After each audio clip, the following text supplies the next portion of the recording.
अस्सलाम वालेकुम। Silent pen whispers में खुश आमदीद। हम पढ़ रहे हैं निम्र अहमद का नावल जन्नत के पत्ते। गुज़िश्ता किस्त हमने ख़त्म की थी। ये तुर्की की नहीं खालिस मुंबई की मिर्चें हैं। मैं सारे मसाले वहीं से लाती हूँ।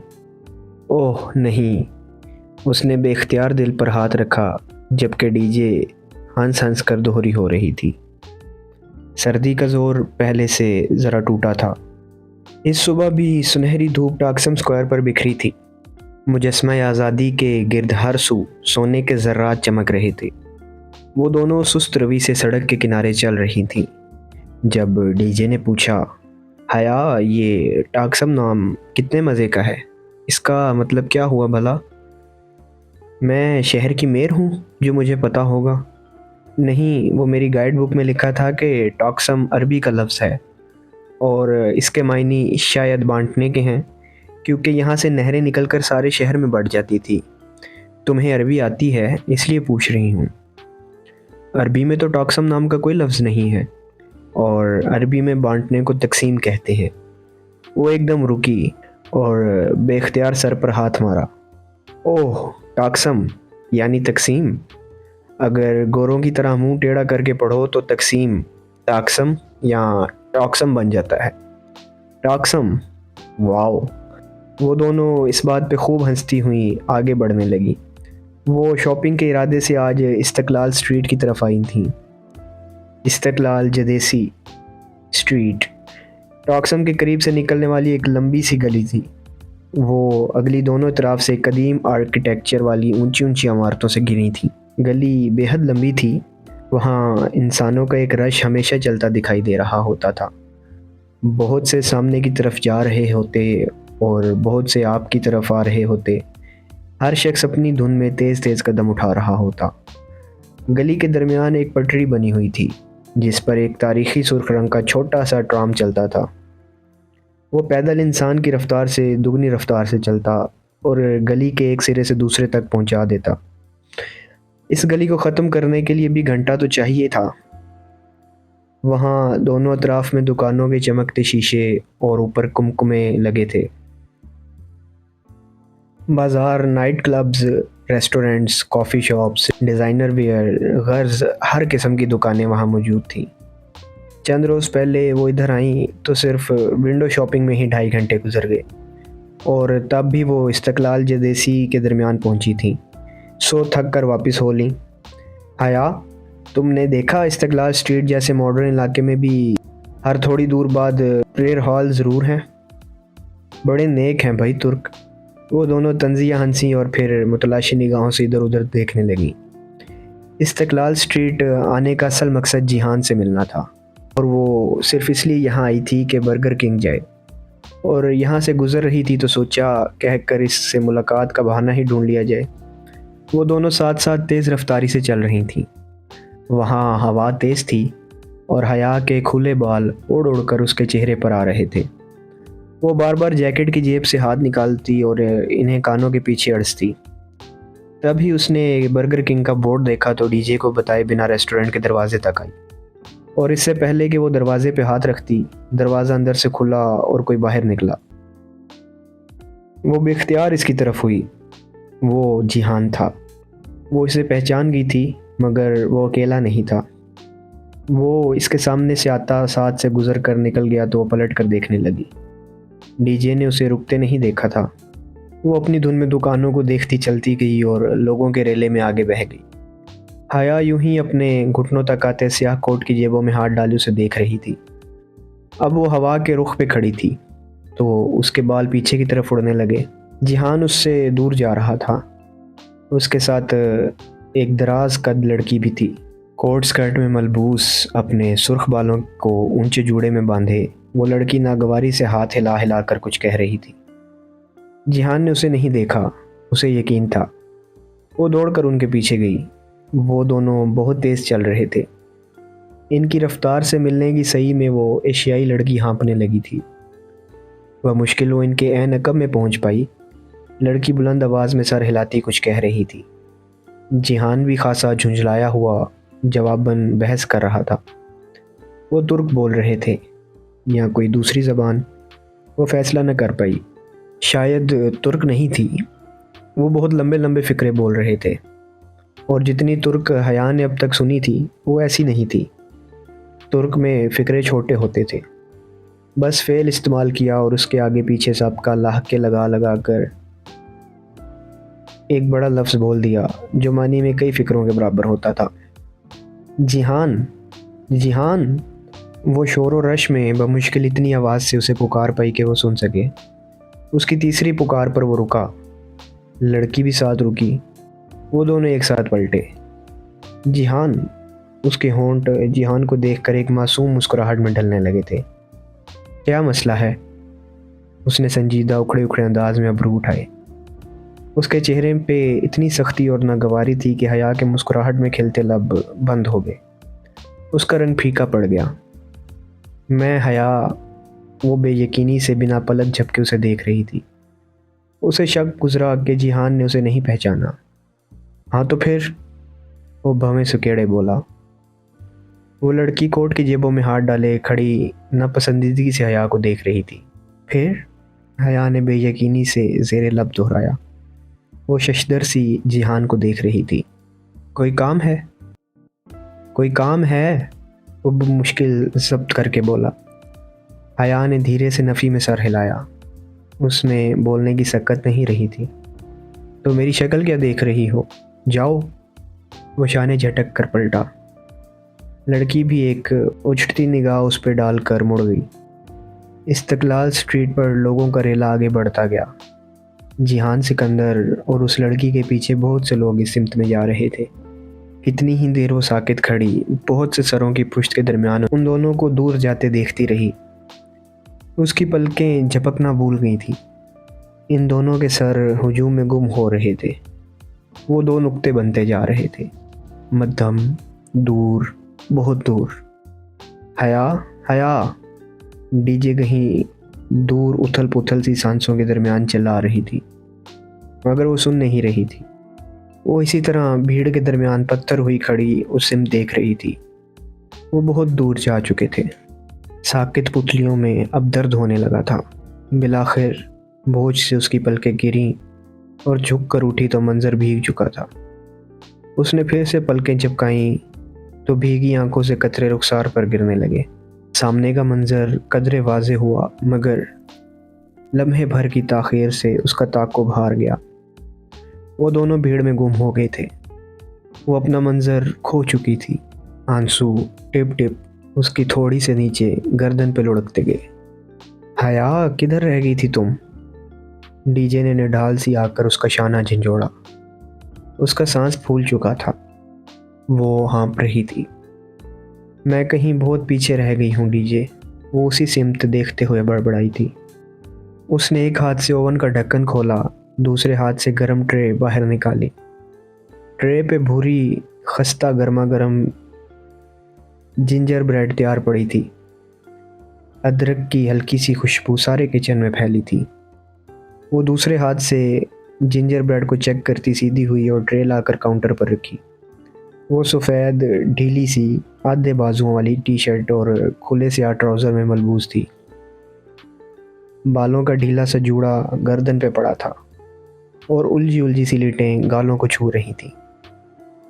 ٹی شرٹ کے اوپر پہنے ایپرن پہ جگہ جگہ چاکلیٹ اور کریم کے دھبے لگے تھے۔ معتصم کاؤنٹر کے ایک طرف کھڑا پیالے میں انڈے کی سفیدی پھینٹ رہا تھا۔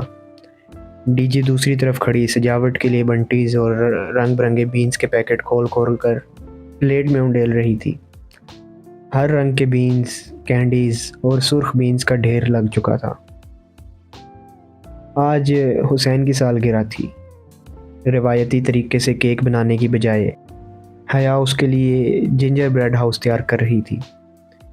1 فٹ اونچا جنجر بریڈ سے بنا گھر جو چاکلیٹ، کریم اور رنگ برنگی جیلیز سے سجانا تھا۔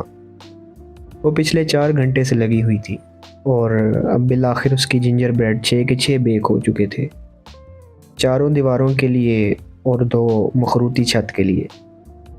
آؤ اس کو جوڑتے ہیں، اس نے کہا تو معتصم جو آئسنگ بنا چکا تھا پیالہ رکھ کر اس کی طرف آ گیا۔ डीजी अब एक दीवार उठाकर उसमें मुस्ततील दरवाज़ा काट रही थी।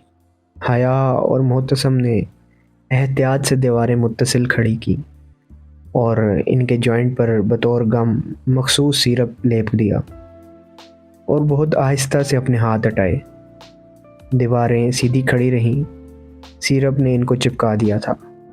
ज़बरदस्त, वो पुरजोश हो गई। उनका घर बन रहा था। ये ख्याल ही उसकी थकावट भगा कर ले गया। वो दोनों अब अगली दीवार जोड़ने लगे। हया के माथे से झूलती लेट बार बार आंखों के सामने आती और वो बार बार इसे पीछे हटाती। उंगलियों पर लगे चॉकलेट सिरप के धब्बे उसके रुखसार पर लग गए, मगर परवाह किसे थी। 4 दीवारी बन गई थी। अब उन्होंने 2 मुस्ततील टुकड़ों को ऊपर उल्टे वी की तरह रखा और जोड़ पर सिरप लगाया। काफ़ी देर बाद उन्होंने अपने हाथ हटाए। छत बरकरार रही। सिरप सूखने लगा था। छत मज़ीद मजबूत हो गई। हया, तुम ग्रेट हो। वो भूरा सा घर बिना रंग या आराइश के भी इतना हसीन लग रहा था कि मोहतसम बेइख्तियार सताइश से बोला, मुझे पता है। वो धीरे से हंसी। वो तीनों अब अला बला कैंडीज़ और जेलीज से दीवारों की सजावट करने लगे। वो हर डेकोरेशन के टुकड़े के पीछे ज़रा सा सिरप लगाकर उसे दीवारों से चिपका देते। भूरे घर पे जगह जगह सुर्ख, सब्ज़ और नीले बटन की मानिंद आंखें उभरने लगी थी। ज़रा सी देर में घर सज गया था। डीजे ने सफ़ेद क्रीम से खिड़कियों की चौकोर चौखटें बनाई और अंदर नीली क्रीम का रंग भर दिया। अब इस्तांबुल की बर्फ़बारी का मज़ा अपने घर को भी चखाएं। हया आइसिंग शुगर और छलनी ले आई। उसने सफ़ेद सूखे आटे की शक्ल की आइसिंग शुगर छलनी में डाली और घर के ऊपर करके छलनी आहिस्ता आहिस्ता हिलाने लगी। छलनी के सुराखों से सफ़ेद ज़र्रे नीचे गिरने लगे। भूरे घर पर बर्फ़बारी होने लगी और अब हल्की सी सफ़ेद तह चॉकलेट से ढके घर पर बैठने लगी। हया का जिंजर ब्रेड हाउस तैयार था। उसने एहतियात से ट्रे उठाई। घर बरकरार रहा। ये उसकी 4.5 घंटे की मेहनत का समर था। किसी सालगिरह की तकरीब से पहले हया सुलेमान नक्सक तैयार ना हो, हैरत अंगेज़ बात थी, मगर आज इसकी तैयारी वो घर ही था। उसे अपने रफ हुलिये, एप्रन और चेहरे पे लगे धब्बों की परवाह नहीं थी। उसकी सारी तवज्जो ट्रे में सजे जिंजर ब्रेड हाउस पर थी। वो डीजी और मोहतसम के पीछे चलती कॉमन रूम में दाखिल हुई। वहाँ फासले फासले पे गोल मेज़ों के गिर्द कुर्सियों के फूल बने थे। दरमियानी मेज़ पे गिफ्ट्स और हुसैन का लाया हुआ केक रखा था। 12 ममालिक के एक्सचेंज स्टूडेंट्स आ चुके थे। वो कोई सरप्राइज़ पार्टी न थी, सो हुसैन बड़ी मेज़ के पीछे खड़ा हंसता हुआ टाली का गिफ्ट लेने की कोशिश कर रहा था, जिसे टाली बार बार पीछे कर रही थी। सरप्राइज़, हया ने पुकारा तो सब ने उधर देखा। मोहतसम और डीजे के पीछे वो चौखट पर खड़ी थी। दोनों हाथों में उठाई ट्रे में वो फेरी टेल हाउस रखा था और हया को पता था वो हंसल और ग्रेटल के जिंजर ब्रेड हाउस से ज़्यादा खूबसूरत था। वाओ, बेख्तियार बहुत से लबों से सताइश निकली। हया, तुमने मेरे लिए इतना किया। हुसैन बेहद मुतासिर हुआ। उसने मुस्कुराते हुए शाने उचकाए। वो दरवाजे में खड़ी थी। दरवाज़ा आधा खुला था और सर्दी अंदर आ रही थी। आओ हया, इसे मेज़ पे ले आओ। मोहतसम बड़ी मेज़ से गिफ्ट्स, केक और दूसरी डिशेस के दरमियान चीज़ें हटाकर जगह बनाने लगा। सर्दी की लहर दरवाजे से अंदर घुस रही थी। उसने बाएं हाथ में ट्रे पकड़े, दाएं हाथ से दरवाज़ा धकेलना चाहा। वह बदकिस्मती का लम्हा था। दरवाजे की नॉब को उसने छुआ ही था कि दरवाज़ा ज़ोर से पूरा खुला और तेज़ी से अंदर दाखिल हुआ। खुलते दरवाजे ने उसका बड़ा हाथ पीछे धकेला तो वो तवाज़न बरकरार न रख सकी। बेख्तियार एक कदम पीछे हटी और तभी इसके बाएं हाथ में पकड़ी ट्रे टेढ़ी हुई। Oh no! बहुत सी दिलदोज़ चीखें बुलंद हुईं और उनमें सबसे दिलखराश चीख उसकी अपनी थी। उल्टी हुई ट्रे उसके हाथ में रह गई। हल्की सी ठंड की आवाज़ के साथ जिंजर ब्रेड हाउस ज़मीन पे जा गिरा। हर दीवार टुकड़ों में बट गई। बंटीज़, जेलीज़ इधर उधर बिखर गई। फर्श पर ब्रेड, चॉकलेट, क्रीम और रंग बिरंगी बंटियों का मलबा पड़ा था, और वो सब सन्नाटे के आलम में फटी फटी आंखों से उसे देख रहे थे। कितने ही पल वो शौक के आलम में वो इस मलबे को देखे गई, फिर उसके पार नजर आते जॉगर्स को देखा और अपनी शशदर निगाहें ऊपर उठाईं। वो जिहान सिकंदर था। वो उतनी ही बेयकीनी और शौक से मलबे को देख रहा था। हया के देखने पे बेख्तियार उसने नफ़ी में सर हिलाया। हया, आई एम सॉरी, मैंने जानबूझकर नहीं किया। मुझे नहीं पता था कि तुम सामने। ओह गॉड। तासुफ मलाल के मारे वो कुछ कह नहीं पा रहा था। वो जो फटी फटी निगाहों से उसे देख रही थी एकदम लब भींच गई। उसकी आंखों में तहय्युर की जगह गुस्से ने ले ली। खून की सुर्ख लकीरें उसकी आंखों में उतरने लगी। वो एकदम झुकी, ब्रेड का टूटा क्रीम में लुथरा टुकड़ा उठाया और सीधे होते हुए पूरी कुव्वत से जिहान के मुंह पे दे मारा। वो इस गैर मुतवक्का हमले के लिए तैयार न था। क्रीम में लुथरा टुकड़ा उसकी गर्दन पे लगा तो वह बेख्तियार 2 कदम पीछे हटा। टुकड़ा उसकी शर्ट पर उसे फिसलता हुआ नीचे कदमों में जा गिरा। उसने गर्दन पर लगी क्रीम को हाथ से छुआ और फिर उंगलियों के पोरों को बेयकीनी से देखा। हया, मैंने जानबूझकर नहीं किया।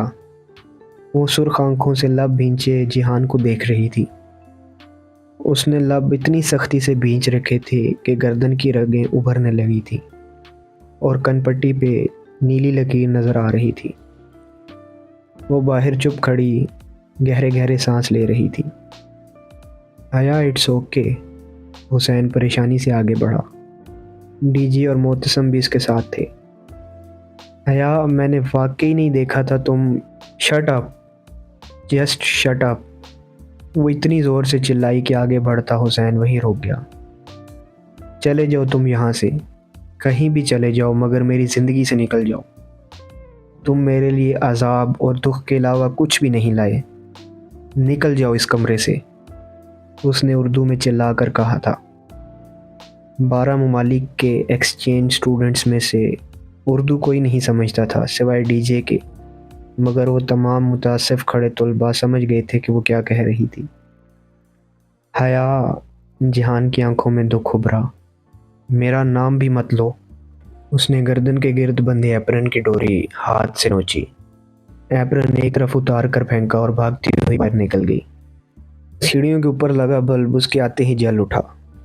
वो तेजी से चक्करदार सीढ़ियां उतरने लगी। आंसू उसके चेहरे पे बह रहे थे। आखिरी सीढ़ी फैलांग कर वो उतरी और बर्फ से ढकी घास पर तेज तेज चलने लगी। बाहर तेज सर्द हवा थी। हल्का हल्का सा कोहर हर सुछाया हुआ था। वो सीने पे बाजू लपेटे सर झुकाए रोती हुई चलती जा रही थी, और उसे पता था कि वो एक जिंजर ब्रेड हाउस के लिए नहीं रो रही थी। पहाड़ी की ढलान उतरकर सामने स्बांजी की मसनूई झील थी। झील अब खासी पिघल चुकी थी, फिर भी फासले फासले पर बड़े बड़े बर्फ़ के टुकड़े तैरते नजर आ रहे थे। वो झील के किनारे रुक गई। तेज़ दौड़ने से उसका सांस फूल गया था। पतली टी शर्ट में सर्दी लगने लगी थी। ढीला जूड़ा आधा खुलकर कमर पर गिर गया था। वो थकी मांदी सी घास पे बैठ गई और स्लीपर से पाँव निकालकर ठंडे पानी में डाल दिए। वो खुद अजियती की इंतहा थी। घुटनों के गिर्द बाजू लपेटकर सर नीचे झुकाकर वो एकदम से बहुत फूट फूट कर रोने लगी। मसनूई झील का पानी रात के अंधेरे में चांद की रोशनी से चमक रहा था। गोया चांदी का एक बड़ा सा वर्क स्याह पानी पे तैर रहा हो। दूर जंगल से परिंदों की आवाज़ वक्फे वक्फे से सुनाई देती थी। कई लम्हे रेत की तरह फिसलकर झील की चांदी में गुम हो गए तो उसने कदमों की चाप सुनी। कोई उसके साथ आ खड़ा हुआ था। उसने भीगा चेहरा उठाकर देखा। वो जीन्स की जेबों में हाथ डाले लब काटता संजीदा सा उसके साथ खड़ा था। सॉरी हया, मैं तो माजरत करने आया था कि उस रोज़ काम की परेशानी में तुमसे मिसबिहेव कर गया, मगर वो चुपचाप बेआवाज़ रोती उसे देखे गई। आई एम रियली सॉरी, मैंने तुम्हारा इतना नुकसान कर दिया। میں نے تمہیں دیکھا نہیں تھا، مجھے نہیں معلوم تھا کہ تم دروازے کے پار کھڑی ہو۔ میں نے تمہارا بڑا ہوا ہاتھ نہیں دیکھا تھا، اپنی دانست میں بہت تیز چل رہا تھا اور انجانے میں تمہارا ہاتھ دھکیل دیا، تمہاری ساری ریاضت ضائع کر دی۔ شاید وہ صرف جنجر بریڈ ہاؤس کی بات کر رہا تھا، یا شاید ان کے تعلق کی۔ وہ بھی کچھ بھی صحیح یا غلط سمجھنا نہیں چاہتی تھی، مگر میں مداوع کر دوں گا۔ مداوع؟ اس کے بہتے آنسو پل بھر کو تھمے۔ ہاں، میں تمہیں بالکل ایسا جنجر بریڈ ہاؤس بنا کر لا دوں گا۔ اور اس کا دل چاہا وہ پھوٹ پھوٹ کر پھر سے رو دے۔ مائی فٹ جہان سکندر۔ وہ ایک جھٹکے سے اٹھی اور گیلے پیر پانی سے نکال کر سلیپرز میں ڈالے۔ میری زندگی میں جنجر بریڈ ہاؤس سے بڑے مسائل ہیں۔ وہ تیزی سے پلٹی تو ڈھیلے جوڑے کا آخری بل بھی کھل گیا اور سارے بال آبشار کی طرح کمر پر سیدھے گرتے گئے۔ وہ تیز تیز قدم اٹھاتی اوپر ڈھلان پر چڑھنے لگی۔ جہان لب کاٹتا اسے دور جاتے دیکھتا رہا۔ وہ تکیے سے ٹیک لگائے، پاؤں لمبے کیے کمبل میں لیٹی تھی، دونوں ہاتھوں سے موبائل تھامے وہ گیم کھیل رہی تھی۔ ساتھ والے بینک پہ ٹالی منہ پہ تکیہ رکھے سو رہی تھی۔ چیری اسٹڈی روم میں تھی، خدیجہ نیچے اپنے بینک کی کرسی پہ بیٹھی میز پہ رکھے لیپ ٹاپ کی کنجیوں پہ انگلیاں چلا رہی تھی۔ حسین کا birthday gingerbread house ٹوٹنے سے خراب نہیں ہوا، اس کا برتھ ڈے تمہاری اوور ری ایکشن سے خراب ہوا ہے۔ تم نے اپنے کزن کے ساتھ اچھا نہیں کیا، اس کا قصور نہیں تھا، اس نے تمہیں واقعی نہیں دیکھا تھا۔ اگر تم تھوڑا ضبط کر لیتی اور کھلے دل سے اپنے کزن کو ویلکم کرتی تو ہم اسی ٹوٹے جنجر بریڈ ہاؤس کو یادگار بنا لیتے، اسے ایک دوسرے کے چہروں پہ ملتے، اس کے ساتھ تصویریں کھنچواتے اور کیا کچھ نہ کرتے۔ چیزیں وقتی ہوتی ہیں، ٹوٹ جاتی ہیں، بکھر جاتی ہیں، رویے دائمی ہوتے ہیں، صدیوں کے لیے اپنا اثر چھوڑ جاتے ہیں۔ انسان کو کوئی چیز نہیں ہرا سکتی جب تک کہ وہ خود ہار نہ مان لے، اور تم نے آج ایک ٹوٹے ہوئے جنجر بریڈ ہاؤس سے ہار مان لی۔ لیپ ٹاپ کی سکرین پر نگاہیں جمائے ڈی جے تیزی سے کچھ ٹائپ کرتی کہہ رہی تھی۔ حیا اسی طرح ببل چباتی موبائل کے بٹن دباتی رہی۔ تمہارے جانے کے بعد سب اتنے شرمندہ تھے کہ مت پوچھو کس طرح میں نے بمشکل سب کو منا کر حسین سے کیک کٹوایا۔ دفعتاً حیا کا موبائل بجا تو ڈی جے خاموش ہو گئی۔ حیا نے لب بھینچے اسکرین کو دیکھا، وہاں جہان کا موبائل نمبر لکھا آ رہا تھا۔ چاہنے کے باوجود بھی وہ کال مسترد نہ کر سکی۔ کیا ہے؟ اس نے فون کان سے لگا کر بہت آہستہ سے کہا۔ ابھی تک خفا ہو؟ وہ ایک دم اتنی اپنائیت سے پوچھنے لگا کہ وہ لب کاٹ کر رہ گئی، حلق میں آنسوؤں کا گولا سا اٹکنے لگا۔ خفا ہونے کا اختیار اپنوں کو ہوتا ہے، مجھے یہ اختیار کبھی کسی نے دیا ہی نہیں۔ اتنے لمبے مکالمے مت بولو، مجھ سے اب سردی میں نہیں کھڑا ہوا جا رہا، فوراً باہر آؤ۔ وہ ایک دم اٹھ بیٹھی۔ تم کہاں ہو؟ آنسو غائب ہو گئے۔ تمہارے ڈورم کے باہر بیلکونی میں کھڑا ہوں۔ میرے اللہ، تم اب تک یہیں ہو؟ وہ فون پھینک کر اٹھی، تیزی سے سیڑھیاں پھیلانتی نیچے اتری اور دوڑ کر دروازہ کھولا۔ وہ بیلکونی کی ریلنگ سے ٹیک لگائے سینے پہ بازو لپیٹے کھڑا تھا، اسے دیکھ کر مسکرایا۔ اف جہان۔ حیا دروازہ بند کر کے اس تک آئی۔ اس نے ٹی شرٹ کے اوپر ایک کھلا سا سیاہ سویٹر پہن لیا تھا اور بالوں کا پھر سے ڈھیلا جوڑا باندھ لیا تھا۔ آنکھیں ہنوز متورم تھیں۔ کب سے کھڑے ہو ادھر؟ وہ خفگی سے کہتی اس کے ساتھ ہاں کھڑی ہوئی۔ جب سے تم نے بتایا کہ تمہاری زندگی میں جنجر بریڈ ہاؤس سے بڑے مسائل ہیں، میں نے سوچا ان کو حل کیے بغیر نہ جاؤں۔ چائے تو نہیں پلاؤ گی؟ وہ کچھ ایسے ڈرتے ڈرتے بولا کہ وہ ساری تلخی بھلا کر ہنس دی۔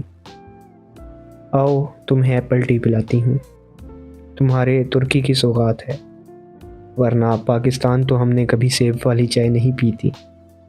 وہ دونوں ساتھ ساتھ اندرونی سیڑھیاں اترنے لگے۔ اور ہم یہی پی کر بڑے ہوئے ہیں، کتنا فرق ہے نا ہم میں۔ وہ شاید یوں ہی بولا تھا، مگر کچن کا دروازہ کھولتی حیا نے مڑ کر اسے دیکھا ضرور تھا۔ ہاں، بہت فرق ہے ہم میں، اس نے تسلیم کر لیا تھا۔ اس نے ہار مان لی تھی۔ اور انسان کو کوئی چیز نہیں ہرا سکتی جب تک کہ وہ خود یہ ڈی جے کے سنہری اقوال بھی نہ۔ وہ سر جھٹک کر کچن میں داخل ہوئی۔ ایپل ٹی تو ختم ہے، اب سادہ چائے پیو۔ اس نے کیبنٹ کھول کر چند ڈبے آگے پیچھے کیے اور پھر مایوسی سے بتایا، دودھ نکالو، میں چائے کا پانی چڑھاتا ہوں۔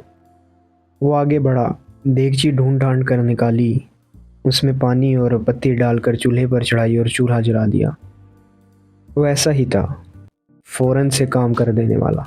اس کے ہاتھ بہت سخت اور مضبوط سے لگتے تھے، کام کے، محنت اور مشقت کے عادی۔ وہ استنبول کی ورکنگ کلاس کا نمائندہ تھا۔ اب وہ سلیب پہ رکھے برتن جمع کر کے سنک میں ڈال رہا تھا۔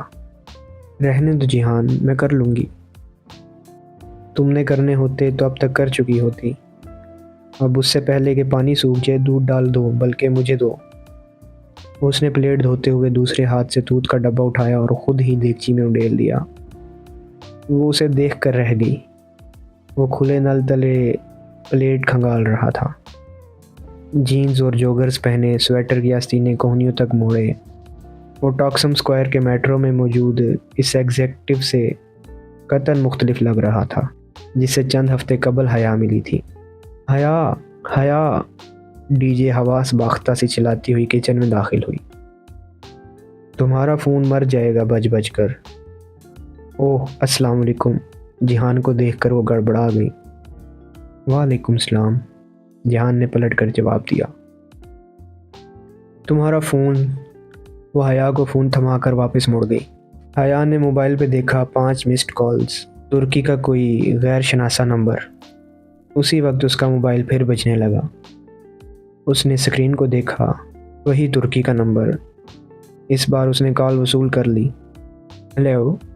جب وہ بولی تو اس کی آواز میں تذبذب تھا۔ حیا سلیمان، بندے کو عبد الرحمن پاشا کہتے ہیں۔ اب تک تو آپ مجھے جان گئی ہوں گی، وہ شستہ اردو میں کہہ رہا تھا۔ اس کی آواز میں ممبئی کے باسیوں کا تیکھا پن تھا اور لہجہ بہت ٹھنڈا۔ حیا کا رنگ پھیکا پڑ گیا۔ اس نے پلکیں اٹھا کر جہان کو دیکھا۔ وہ بہت غور سے اس کے چہرے کے اتار چڑھاؤ کو دیکھ رہا تھا۔ رانگ نمبر، اس نے کہہ کر فون رکھنا چاہا، مگر وہ آگے بڑھا اور موبائل اس کے ہاتھ سے لے لیا۔ کون؟ وہ فون کان سے لگا کر بولا تو اس کے چہرے پہ بے پناہ سختی تھی۔ کون؟ اس نے دہرایا۔ شاید دوسری جانب سے کوئی کچھ بول نہیں رہا تھا۔ جہان لب بھینچے چند لمحے انتظار کرتا رہا، پھر اس نے فون کان سے ہٹایا۔ بند کر دیا ہے۔ اس نے موبائل حیا کی طرف بڑھاتے ہوئے جانچتی مشکوک نگاہوں سے اسے دیکھا۔ کون تھا؟ تمہیں نہیں بتایا تو مجھے کیوں بتاتا؟ شاید رانگ نمبر تھا۔ وہ اب سنبھل چکی تھی۔ تمہیں کوئی تنگ تو نہیں کر رہا؟ پھر جیسے وہ چونکا۔ وہ پھول پتہ نہیں کون ہے۔ اس نے شانے اچکائے۔ جانے دو، ہریسمنٹ ایک جرم ہے، ہم اس کے لیے پولیس کے پاس جا سکتے ہیں۔ وہ کچھ سوچ کر بولا۔ کسی مسئلے کا حل جہان سکندر کے پاس نہ ہو، ایسا ممکن تھا بھلا؟ جانے دو، میں اسے زیادہ اہمیت نہیں دیتی، خود ہی تھک کر رک جائے گا۔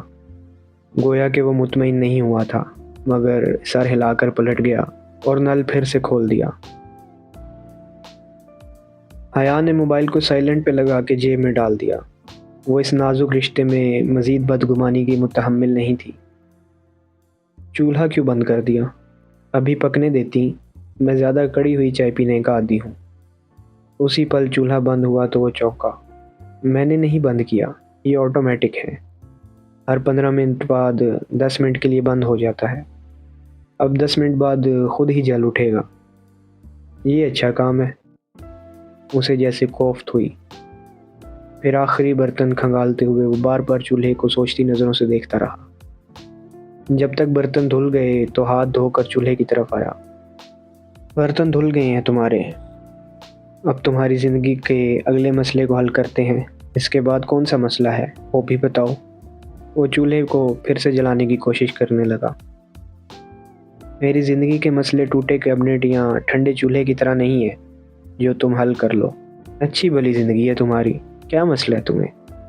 سوائے اس بیکار چولہے کے کوئی تو حل ہوگا اس کا بھی۔ वो निचला लब दबाए झुक कर स्विच से छेड़छाड़ कर रहा था। इसका कोई हल नहीं है। ये नामुमकिन है कि किसी मसले का कोई हल ना हो। ठहरो, मैं कुछ करता हूँ। वो पंजों के बल ज़मीन पर बैठा और झुक कर नीचे से चूल्हे का जायज़ा लेने लगा। जिहान, रहने दो। मेरी कार से मेरा टूल बॉक्स ले आओ, डैशबोर्ड पर पड़ा होगा। तब तक मैं इसे देखता हूँ। वो जीन्स की जेब से चाबियों का गुच्छा निकाल कर उसकी तरफ बढ़ाए, गर्दन नीचे झुकाए चूल्हे के इर्द गिर्द जैसे कुछ तलाश कर रहा था। वो जिहान ही क्या जो कुछ करने की ठान ले तो फिर किसी की सुने। उसे मेट्रो में अपने जूते के तस्मे खोलता जिहान याद आया था। उसने मुस्कुराहट दबाकर हाथ बढ़ाकर चाबी पकड़ी और दरवाजे की तरफ बढ़ गई। जिहान की छोटी सफ़ेद सी कार हॉस्टल की सीढ़ियों के आखिरी जीने के सामने खड़ी थी। इसमें से टूल बॉक्स निकालते हुए बेख्तियार हयास ने सोचा था कि वो इतना अमीर नहीं जितना वो समझती थी, या फिर शायद यूरोप में रहने वाले रिश्तेदारों के बारे में अमूमन तसव्वुर यही होता है कि वो खासे दौलतमंद होंगे, जबकि जिहान और फूफो इसके बरक्स मेहनत कश और वर्किंग क्लास के अफराद थे। वो वापस आई तो वो छुरी से ही शुरू हो चुका था। पाइप, सॉकेट और पता नहीं क्या क्या खोले बैठा था। चंद मिनट वो खामोशी से स्लेब के साथ टेक लगाए खड़ी उसे काम करते देखती रही। वो दाएं घुटने और बाएं पंजे के बल ज़मीन पे बैठा पाइप के दहाने पे पेचकस से कुछ खोल रहा था। टूल बॉक्स उसके पाँव के पास खुला पड़ा था। चंद सब्र आज़मा पल बीते और फिर वो वातिहाना अंदाज में हाथ झाड़ते हुए उठा। ये चौथा चूल्हा जो कोने में है ये फिक्स कर दिया है, अब ये खुद से नहीं बुझेगा, उसने कहकर साथ ही अमली मुजाहिरे के तौर पर चूल्हे को जला दिया और फिर चाय की केतली उस पर रख दी। ये जो तुमने हरकत की है ना जिहान सिकंदर, ये गैर कानूनी है। अगर किसी को पता चल गया तो स्पांजी में स्मोकिंग भी गैर कानूनी है, मगर स्टूडेंट्स करते हैं ना। ड्रिंकिंग भी गैर कानूनी है, स्टूडेंट्स वो भी करते हैं। और कमरों में छोटे चूल्हे और माइक्रोवेव रखना भी गैर कानूनी है, वो भी रखते हैं ना। सो तुम भी अपनी मर्ज़ी करो। वो काउंटर से टेक लगाए खड़ा बड़ी लापरवाही से बोला तो वो हंस दी। उसे अपना सर्वे फॉर्म याद आ गया। तुम स्पांजी से पढ़े हो जो इतनी मालूमात हैं। स्पांजी में पढ़ा होता तो एक छोटा सा रेस्टोरेंट न चला रहा होता। हम तो आम सी सरकारी यूनिवर्सिटीज़ में पढ़ने वाले मिडिल क्लास लोग हैं मैडम। वो जब भी अपनी कम आमदन या काम का जिक्र करता उसके बज़ाहिर मुस्कुराते लहजे के पीछे एक तल्ख़ उदासी सी होती, एक एहसास कमतरी, या फिर शायद ये उसका वहम था। खैर, हया गहरी सांस लेकर चूल्हे की तरफ आई और चाय की केतली उठा ली। ट्रे में प्यालियाँ उसने पहले सेट कर रखी थी, अब वो छलनी रख कर चाय उंडेलने लगी। इस वीकेंड पर डिनर करें साथ? उसने एक झटके से सर उठाया। ज़रा सी चाय छलनी के दहाने से फिसल कर प्याली पकड़े उसके हाथ पर गिरी, मगर वो बेहद हैरत बेयकीनी से जिहान को देखे गई। अच्छा, नहीं करते, गलती से कह दिया। वो जैसे शर्मिंदा हो गया। नहीं, मेरा मतलब है ठीक है, श्योर, मगर कहाँ? वो जल्दी से बोली, मुबादा वो कुछ गलत न समझ ले। फिर अपनी जल्दबाजी पे भी खुफ़त हुई। इस्तक़लाल जदेसी में कहीं भी। तुम्हें बस टॉक्सम पर उतारती है ना? हया ने उसकी प्याली उठाकर उसे दी तो उसने सर के ज़रा से इस्बात के साथ थाम ली। हाँ। वो अपनी प्याली लेकर उसके बिलमुकाबिल स्लेब से टेक लगाए खड़ी हो गई और चाय में चम्मच हिलाने लगी। फिर मैं तुम्हें टॉक्सम से पिक कर लूँगा, हफ्ते की रात 8 बजे। ठीक। वो घूंट भरते हुए मुस्कुरा दी। जब वो उसे वापस बाहर तक छोड़ने आई तो दोनों को अपने नीचे पाकर बालकोनी की बत्ती खुद जल उठी। वो सीढ़ियों की तरफ बढ़ ही रहा था कि वो होले से कह उठी, आई एम सॉरी, मैं आज ओवर रिएक्ट कर गई थी। जिहान ने पलट कर उसे देखा। किचन के सारे बर्तन धुलवा कर, चूल्हा ठीक करवा कर और चाय के 2 कप बनवा कर तुमने बिलाखिर मान ही लिया। बहुत शुक्रिया, अब मैं सुकून से सो सकूँगा। वो गोया बहुत तशक्कुर और एहसानमंदी से बोला था। वो खुफ़त से हंस दी। कहा ना सॉरी मुझे भी करनी चाहिए, मगर वो मैं डिनर पे करूँगा। उधार रहा, हफ्ते की शाम 8 बजे शार्प। मुझे याद रहेगा। वो सीढ़ियाँ उतरने लगा। اور حیا سینے پہ بازو لپیٹے کھڑی اسے جاتے دیکھتی رہی۔ جب اس کی کار نظروں سے اوجھل ہو گئی تو وہ کمرے کی طرف مڑ گئی۔ بیلکونی کی بتی بجھ گئی، ساری بیلکونی میں تاریکی چھا گئی۔ ڈی جے وہیں کرسی پہ بیٹھی لیپ ٹاپ پہ کچھ ٹائپ کر رہی تھی۔ وہ زیر لب کوئی دھن گنگناتے ہوئے کمرے میں داخل ہوئی اور اپنے بینک کے زینے چڑھنے لگی۔ تمہارا کزن بڑا ہینڈسم ہے، ڈی جے نے مصروف سے انداز میں تبصرہ کیا۔ سو تو ہے، اس نے بستر میں لیٹ کر ڈی جے کو دیکھتے ہوئے جواب دیا۔ یہ وہی پھپھو کا بیٹا ہے نا؟ ڈی جے اسکرین کو دیکھتی لیپ ٹاپ کی کنجیوں پہ انگلیاں چلا رہی تھی۔ وہی شادی شدہ؟ ہاں، اس کے لبوں پہ دبی دبی سی مسکراہٹ ظاہر آئی۔ اچھا، ڈی جے مایوسی سے خاموش ہو گئی۔ حیا زیر لب وہیں دھن گنگنانے لگی۔ آج کے لیے اتنا ہی، اب میں اجازت چاہوں گا اور آپ سے درخواست کروں گا کہ ہمارے چینل کو سبسکرائب کریں، اس ویڈیو کو لائک کریں اور بیل آئیکن کو لازمی دبائیں تاکہ ہماری آنے والی ویڈیوز آپ تک پہنچ سکیں۔